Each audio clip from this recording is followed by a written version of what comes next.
Olá, caro aluno! Olá, cara aluna! Sejam bem-vindos a mais uma aula de microeconomia.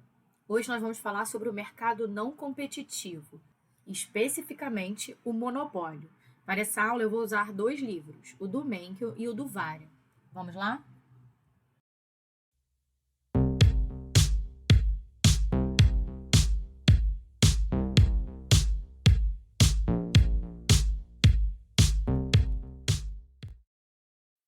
Essa aula se inicia com alguns pressupostos. Vamos falar sobre tipos de barreira, maximização de lucro, poder de mercado. Vamos falar da ineficiência do monopólio e, por fim, a discriminação de preço. Vamos agora aos pressupostos para essa teoria. Existe um único empresário, uma única empresa, dominando inteiramente a oferta de um lado e todos os consumidores de outro lado. Não há concorrência, nem produto substituto. O vendedor determina o preço, ou seja, ele é price maker. Os consumidores se submetem às condições impostas pelo vendedor, ou simplesmente deixarão de consumir o produto. Não existe nesse mercado o mecanismo de eliminação do lucro econômico via concorrência. E existe barreiras ao acesso. Vamos agora abordar as barreiras de acesso a esse mercado.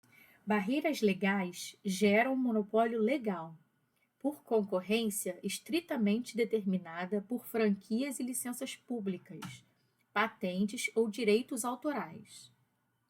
A capacidade de produção para todo o mercado com custo menor, comparando-se ao que existe em caso de mercado ser atendido por várias empresas.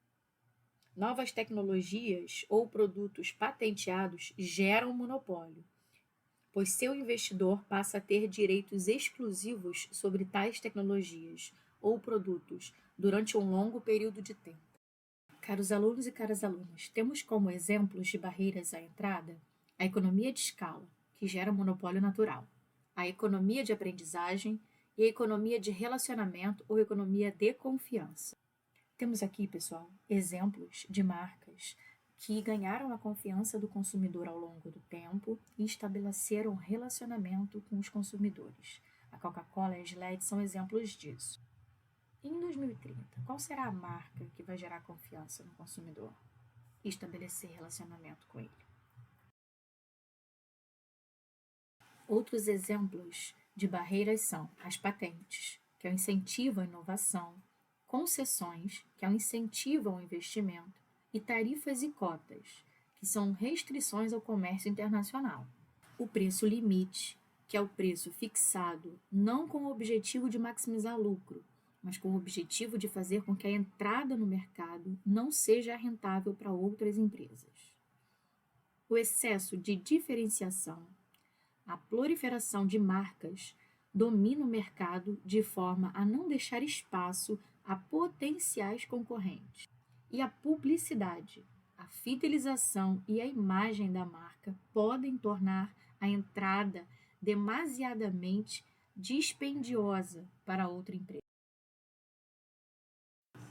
O monopólio pode ser definido como um mercado com um único fornecedor de um bem ou serviço que não tem substitutos próximos e no qual existem barreiras econômicas ou legais para a entrada de novas concorrentes. Pois bem, pessoal, essa curva que está aparecendo aí para vocês é a curva que o monopolista enxerga. Essa é a demanda de mercado. Quando o preço aumenta, a quantidade demandada diminui. Só lembrando, na concorrência perfeita, a curva de demanda que a firma enxerga, ela é paralela ao eixo da quantidade, porque naquele caso ela não infere sobre o preço, ela aceita o preço de mercado e decide a quantidade produzida. Agora temos uma pergunta: quais são as possíveis causas que podem explicar a aparição do monopólio em uma economia? Temos como possíveis causas o controle de um fator produtivo por uma empresa ou um domínio das fontes mais importantes de matéria-prima, a concessão de uma patente, aqui podemos dar o exemplo de medicamentos, o controle estatal origina os monopólios naturais, aqui os serviços de energia, petróleo e ferrovia, por exemplo. A existência de patentes impede a produção de um dado bem por firmas concorrentes. E a patente também compensa os gastos em desenvolvimento e tecnologia. As patentes, caros alunos, são proteções oferecidas por leis governamentais. Os direitos do investidor, assim como todos os decorrentes da propriedade industrial e intelectual, são conhecidos como direitos de monopólio. O monopólio legal ocorre quando o governo concede a uma empresa um direito exclusivo para ela operar, por meio de licença e concessões, que permitem que uma única firma produza um determinado produto. Uma patente oferece aos investidores o direito exclusivo de se beneficiar de suas invenções por um período limitado de tempo. Assim, pessoal, uma patente oferece uma espécie de monopólio limitado. A razão para oferecer tal proteção de patente é incentivar a inovação. Na ausência de um sistema de patentes, é provável que indivíduos e empresas não estivessem dispostos a investir muito em pesquisa e desenvolvimento, uma vez que quaisquer novas descobertas que eles fizessem poderiam ser copiadas pelos concorrentes. Nos Estados Unidos, a vida de uma patente é de 17 anos. Durante esse período, o detentor da patente detém o monopólio da invenção. Após a expiração da patente, qualquer pessoa é livre para utilizar a tecnologia descrita na patente. Quanto maior a vida útil de uma patente, mais ganhos podem ser acumulados pelos investidores e, portanto, mais incentivos eles têm para investir em pesquisa e desenvolvimento. No entanto, quanto mais tempo o monopólio existir, mais perda de peso morto será gerada. O benefício de uma longa vida de patente é que ela incentiva a inovação. O custo é que incentiva o monopólio. A vida ótima das patentes é o período que equilibra esses dois efeitos conflitantes. O problema de determinar a vida ideal da patente é um problema muito complexo e há muitas relações desconhecidas envolvidas nesse processo. No entanto, alguns cálculos simples podem fornecer algumas dicas sobre se a vida útil atual das patentes está muito desalinhada com os benefícios e custos. Um pesquisador americano descobriu que para invenções comuns, uma vida de patente de 17 anos era aproximadamente 90% eficiente, o que significa que atingia 90% do excedente máximo possível dos consumidores. Com base no estudo, não parece haver uma razão convincente para fazer mudanças drásticas no sistema de patentes dos Estados Unidos. Agora, vamos falar sobre maximização de lucro no monopólio. Suponha agora que o monopolista procura maximizar o seu lucro econômico. O que queremos saber é qual o nível de saída, aqui representado por Y asterisco, maximiza o lucro. Primeiramente, vamos relembrar. Lucro é igual a receita total menos custo total. A receita total é igual ao preço do produto vendido vezes a quantidade do produto vendido. O custo total pode ser dividido entre custo fixo e custo variável. Primeiramente, precisamos substituir a receita total e o custo total na função de lucro. O que fica? Lucro é igual ao preço do Y, que é o bem, multiplicado pela quantidade de Y, menos aí o custo total, que se divide em custo fixo e custo variável. Agora precisamos derivar a função de lucro e igualar a zero para encontrarmos a quantidade no qual o lucro é máximo. Então, para y estrela, que é a quantidade que maximiza o lucro, eu tenho que a derivada do preço vezes a quantidade de y, ou seja, a derivada da receita total em relação à quantidade, é igual à derivada do custo em relação à quantidade. O gráfico que vocês estão vendo na tela, ele mostra o custo total Como vocês podem ver, ele é crescente quando você vai aumentando a quantidade. Mostra também a receita total e o lucro. Eles crescem até um determinado momento, depois eles decrescem. O objetivo aqui é achar a maior diferença entre o custo e a receita. Então, no nível de produção de maximização de lucro, as curvas de receita e custos são iguais. A receita marginal é igual ao custo marginal.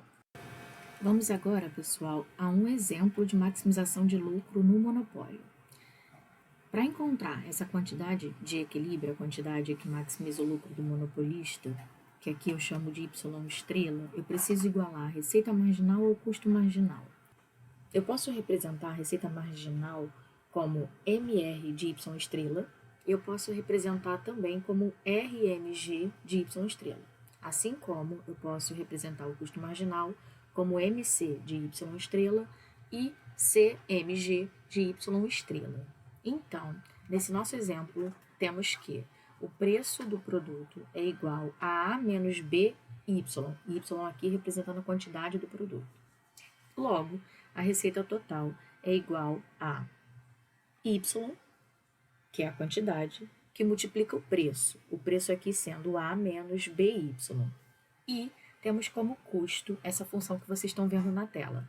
C de Y é igual a F mais alfa de Y mais beta de Y ao quadrado.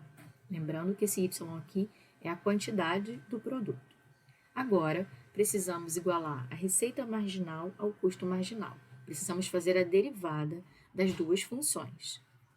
Bom, igualando a receita marginal ao custo marginal, eu encontro o nível de produção que maximiza o lucro. Nesse caso aqui, eu isolo esse Y e chamo de Y estrela. Y estrela, que é a quantidade que maximiza o lucro do monopólio, nesse caso, ou seja, nesse exemplo, é igual a A menos alfa dividido por 2, que multiplica B mais beta. Então, pessoal, o nível de produção que maximiza o lucro é esse que está aparecendo para vocês. A receita marginal é igual ao custo marginal, fazendo com que o preço de mercado seja Y estrela igual a A menos alfa dividido por 2, que multiplica B mais beta. Aí agora eu só estou isolando o preço na outra equação. No gráfico que aparece aí para vocês, tem 3 curvas. 2 curvas negativamente inclinadas e uma positivamente inclinada. A primeira curva que eu vou falar é a curva de demanda, a negativamente inclinada. O preço de Y é igual a A menos B de Y. A segunda curva, que é negativamente inclinada, é a receita marginal. A receita marginal é igual a A menos 2BY. E a curva que é positivamente inclinada é a curva de custo marginal. Ela é igual a alfa mais 2βy. No ponto onde a receita marginal é igual ao custo marginal, temos a maximização de lucro do monopólio. Após igualar a receita marginal ao custo marginal, o monopolista rebate esse ponto para a curva de demanda. E aí, então, ele define o preço. Nesse caso, o preço é igual a A menos B, que multiplica A menos alfa, dividido por 2, que multiplica B mais beta. Esse valor foi encontrado na maximização de lucro pelas equações receita marginal igual a custo marginal. Daí, substituímos Y estrela na equação de demanda. O monopólio, ele traz poder de mercado à firma em questão. Esse poder pode ser traduzido no aumento de preço, por exemplo. O poder de mercado confere à firma a capacidade de fixar um preço maior do que seu custo médio e oferir lucro econômico, se as condições de demanda e os custos permitirem. No longo prazo, uma firma com poder de mercado pode manter lucro econômico porque a entrada de novas firmas é difícil. Falando de monopólio, eu lembrei agora de um filme chamado Forrest Gump. Você já assistiu? Nesse filme, ele começa um negócio de pesca de camarões. Ele não tem experiência suficiente sobre o assunto. E por incrível que pareça, isso o ajuda durante um furacão. A falta de experiência acaba sendo sua graça salvadora. Seu barco de camarão foi o único a sobreviver ao furacão. Daí ele se torna o monopólio do camarão. Ele é o único que tem camarão para fornecer. Vamos dar uma olhadinha no pedaço do filme? I told you if you were ever a shrimp boat captain that I'd be your first mate. Well, here I am. I am a man of my word. Okay. Yeah, but don't you be thinking that I'm gonna be calling you sir. No, sir.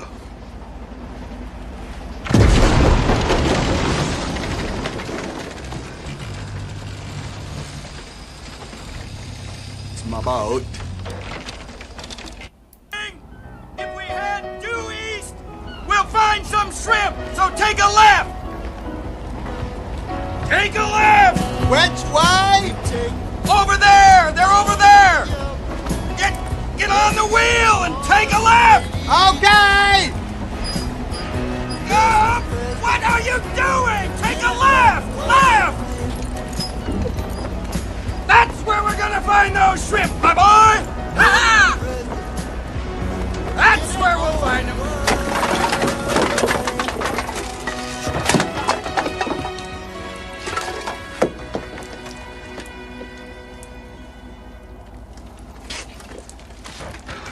Still no shrimp, Lieutenant Dan. Okay, so I was wrong. Well, how are we gonna find them? Well, maybe you should just pray for shrimp.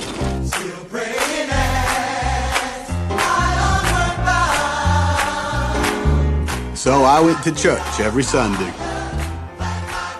Sometimes Lieutenant Dan came too, though I think he left the praying up to me.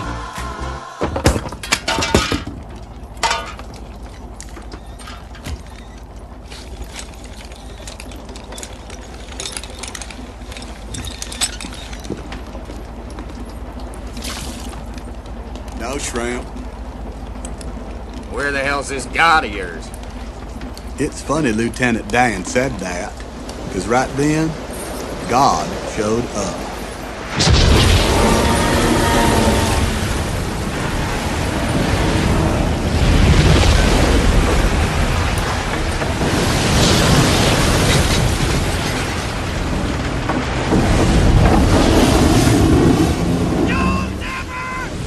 Now me, I was scared, but Lieutenant Dan, he was mad. You call this a storm? Oh, you son of a bitch! Oh!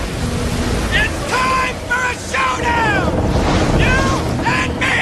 I'm right here! Come and get me! You'll never sink this boat! Hurricane Carmen came through here yesterday, destroying nearly everything in its path. And as in other towns up and down the coast, Biola Battery's entire shrimping industry has fallen victim to Carmen and has been left in utter ruin. Speaking with local officials, this reporter has learned, in fact, only one shrimping boat actually survived the storm. Louise, that's Forrest. After that, shrimping was easy.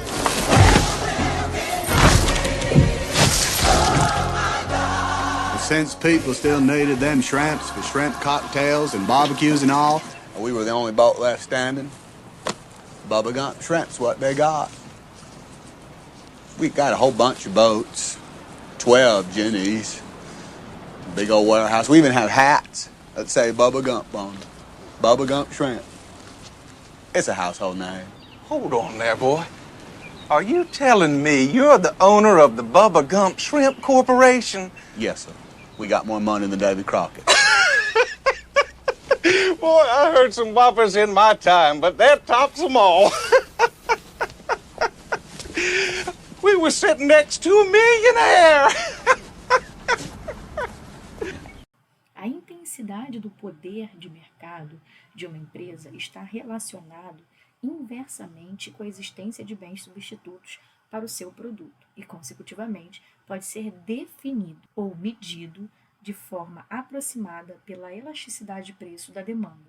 e pelas elasticidades cruzadas da demanda. No monopólio, o preço de saída é o custo marginal de produção mais uma marcação, também chamada de markup. E eu pergunto, quão grande é a marcação de um monopolista e como isso muda com relação à elasticidade da demanda? Com essa fórmula, podemos responder essa pergunta. Depois de algumas manipulações matemáticas, chegamos a essa relação. O preço do produto oferecido pelo monopólio menos o custo marginal é igual ao custo marginal que multiplica epsilon, esse epsilon aqui representa a elasticidade da demanda, dividido por 1 mais epsilon menos k. Isso também é igual a menos k, que aqui representa o custo marginal, dividido por 1 mais a elasticidade, representada por epsilon. Temos que o preço de y estrela multiplicado por 1 mais 1 sobre a elasticidade é igual a k. K aqui, lembrando, representa o custo marginal. Logo, o preço de y estrela é igual a k, que divide 1 mais 1 sobre a elasticidade, que também pode ser escrito como k, que multiplica epsilon, dividido por 1 mais k. E, por exemplo, se o epsilon, ou seja, a elasticidade, é igual a menos 3, então a marcação de mercado é 3K dividido por 2. O preço do produto oferecido pelo monopólio é igual a 3, que multiplica o custo marginal dividido por 2.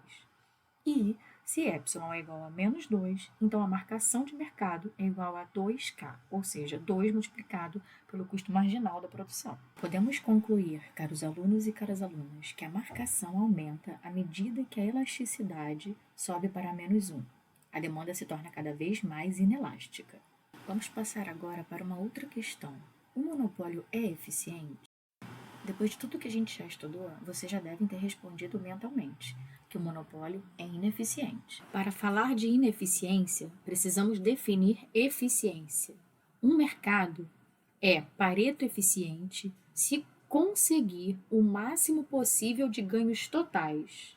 Caso contrário, um mercado não é Pareto eficiente. Para falar de ineficiência do monopólio, precisamos voltar à teoria da firma, a teoria de concorrência perfeita. Naquela teoria, o nível de saída eficiente, Y, aqui que eu chamei de YE, satisfaz o preço igual ao custo marginal. Seria esse ponto aí marcado no gráfico para vocês, onde a curva de custo marginal cruza a curva de demanda. Essa parte cinza, que aparece agora no gráfico, é o excedente do consumidor capturado pelo monopolista. E a parte rosa é o excedente do produtor. Então, a soma dessas duas áreas, CS e PS, são os ganhos totais da maximização no monopólio. Bom, como o preço que o monopolista cobra é maior do que esse preço na concorrência perfeita, essa área CS diminui. Como vocês podem ver aí no gráfico. Como vocês podem ver, o excedente do consumidor diminui e o excedente do produtor aumenta. Agora, vamos comparar essas duas áreas. Houve uma diminuição do excedente total. Daí, caros alunos, o mercado é ineficiente no sentido de Pareto. Essa medida de perda, ou peso morto, representado aqui por DWL, são os ganhos para o comércio não alcançados pelo mercado. O monopolista produz menos do que a quantidade eficiente, que seria a quantidade de concorrência perfeita, fazendo com que o preço do mercado exceda o preço do mercado eficiente. O monopólio determina seu preço acima do custo marginal. Como vimos, ele coloca uma diferença entre a disposição a pagar do consumidor e o custo de produção. Essa diferença faz com que a quantidade vendida caia abaixo do ótimo social. O governo pode, então, regulamentar os preços que o monopólio determina. Vamos agora ao último tópico dessa aula. Vamos falar sobre discriminação de preços e monopólio. A discriminação de preço é a prática de cobrar preços diferentes pelo mesmo produto. Para que a discriminação de preços seja eficaz, é necessário que a empresa seja capaz de identificar os diferentes consumidores e de lhes cobrar preços diferentes. os consumidores não tenham a possibilidade de fazer arbitragem.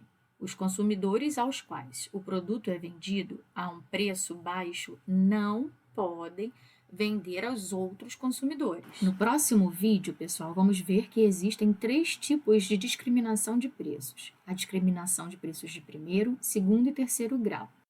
Eu vou terminar essa aula com um vídeo interessante feito pelo Augusto Pacheco e seus amigos. Na verdade, é uma sátira e fala sobre o preço do produto em situação de monopólio. E aí, beleza? Opa, tudo bem? Tu vê 2 cachorro-quentes pra mim pra levar, por favor? 2 cachorro-quentes saindo, vamos lá. Ô amigo, fica quanto? É comum os 2? Sim, comum. Fica 136, cara. Desculpa, eu acho que eu ouvi você falar que é 136 os 2. Desculpa, cara.